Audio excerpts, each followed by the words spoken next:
Efficiency and Other Hints to Men and Women by Arnold Bennett. Chapter 4. Settling Down in Life.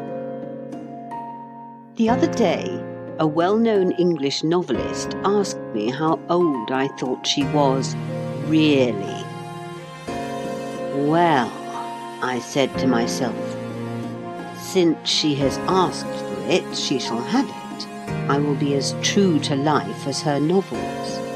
So I replied audaciously, 38. I fancied I was erring, if at all, on the side of really, and I trembled. She laughed triumphantly. I am 43, she said. The incident might have passed off entirely to my satisfaction, had she not proceeded, and now, tell me how old you are. That was like a woman. Women imagine that men have no reticences, no pretty little vanities. What an error! Of course I could not be beaten in candour by a woman. I had to offer myself a burnt sacrifice to her curiosity. And I did it, bravely but not unflinchingly. And then afterwards, the fact of my age remained with me, worried me, obsessed me. I saw more clearly than ever before that age was telling on me. I could not be blind to the deliberation of my movements in climbing stairs and in dressing. Once upon a time, the majority of persons I met in the street seemed much older than myself. It is different now. Change has come unperceived. There is a generation younger than mine that smokes cigars and falls in love. Astounding! Once I could play left-wing forward for an hour and a half without dropping down dead. Once I could swim 150 feet submerged at the bottom of a swimming bath. Incredible! Simply incredible! Can it be that I have already lived? And lo, I, at the age of nearly 40, am putting to myself the old questions concerning the intrinsic value of life, the fundamentally important questions. What have I got out of it? What am I likely to get out of it? In a word, what's it worth? If a man can ask himself a question more momentous, radical, and critical than these questions, I would like to know what it is. Innumerable philosophers have tried to answer these questions in a general way for the average individual, and possibly they have succeeded pretty well. Possibly I might derive benefit from a perusal of their answers. But do you suppose I am going to read them? Not I. Do you suppose that I can recall the wisdom that I happen already to have read? Not I. My mind is a perfect blank at this moment in regard to the wisdom of others on the essential question. Strange, is it not? But quite a common experience, I believe. Besides, I don't actually care twopence what any other philosopher has replied to my question. In this, each man must be his own philosopher. There is an instinct in the profound egoism of human nature which prevents us from accepting such ready-made answers. What is it to us what Plato thought? Nothing. And thus the question remains ever new and ever unanswered, and ever of dramatic interest. The singular, the highly singular thing is, and here I arrive at my point, that so few people put the question to themselves in time, that so many put it too late, or even die without putting it. I am firmly convinced that an immense proportion of my instructed fellow creatures do not merely omit to strike the balance sheet of their lives. They omit even the preliminary operation of taking stock. They go on and on and on, buying and selling they know not what, at unascertained prices, dropping money into the till and taking it out.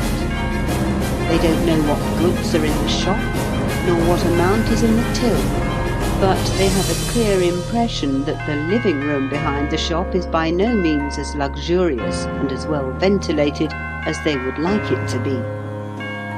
And the years pass, and that beautiful furniture and that system of ventilation are not achieved. And then one day they die, and friends come to the funeral and remark, "Dear me, how stuffy this room is, and the shop's practically full of trash."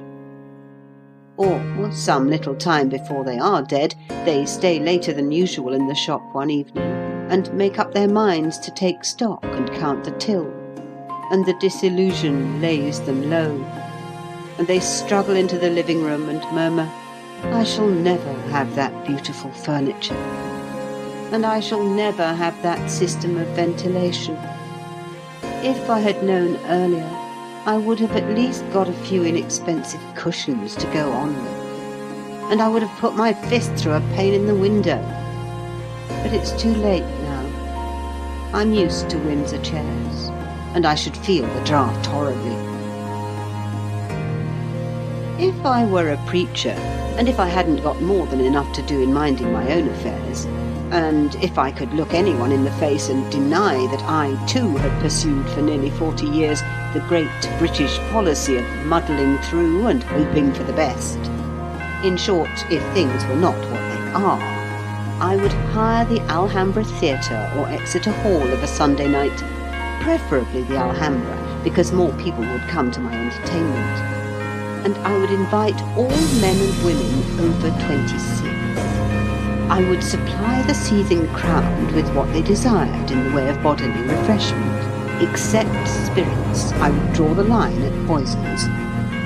And having got them and myself into a nice, amiable, expansive frame of mind, I would thus address them, of course in ringing eloquence that John Bright might have envied. "Men and women," I would say, "companions in the universal pastime of hiding one's head in the sand, I am about to impart to you the very essence of human wisdom. It is not abstract. It is a principle of daily application, affecting the daily round in its entirety, from the strap hanging on the district railway in the morning to the strap hanging on the district railway the next morning. Beware of hope, and beware of ambition. Each is excellently tonic, like German competition, in moderation. But all of you are suffering from self-indulgence in the first, and very many of you are ruining your constitutions with the second. Be it known unto you, my dear men and women, that existence, rightly considered, is a fair compromise between two instincts.